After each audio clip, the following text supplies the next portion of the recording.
ហើយមានបងក៏ដូចជាបងប្អូនជាច្រើនបានខមមិនសួរថាអ្នកគ្រូមានវិញ្ញាសាគណិតប្រឡងគ្រូបឋមអញ្ចឹងណា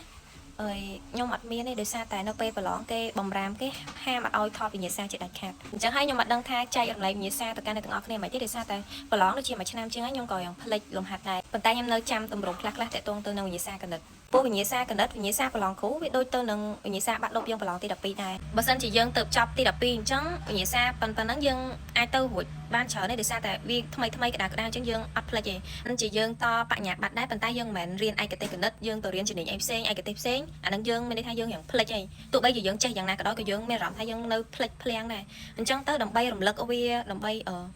វឹកហាត់វាឲ្យចេះឡើងវិញយើងព្យាយាមទៅមើលកលឹះតាក់ទងទៅនឹងលំហាត់អញ្ចឹងលំហាត់ពេលយើងដឹងកលឹះចេញលំហាត់បែបណាក៏យើងងាយស្រួលនៅក្នុងការធ្វើដែរអញ្ចឹងយើងទៅ search នៅមើល YouTube ទៅកាខ្ញុំភ្លេចដែរដោយសារខ្ញុំរៀនជំនាញគីមីពេលហ្នឹងខ្ញុំមិនមែនរៀនឯកទេសគណិតទេហើយខ្ញុំប្រឡងអញ្ចឹងទៅខ្ញុំព្យាយាមមើលលំហាត់នៅតាម Facebook ដែលគេផុសវិញ្ញាសាចាស់ហើយជាពិសេសខ្ញុំទៅពង្រឹងកលឹះនៅ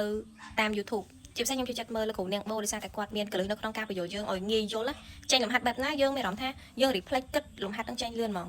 ព្រោះគាត់បញ្យល់បែបកលឹះខ្លីៗតែខ្លឹមអញ្ចឹងហើយពេលយើងដឹងពីមូលដ្ឋានគ្រឹះហើយយើងជួបលំហាត់បែបណាក៏យើងងាយស្រួលនៅក្នុងការដោះស្រាយដែរយើងគួរតែត្រៀមលក្ខណៈជាស្រេចដើម្បីប្រឡងប្រកួតប្រជែង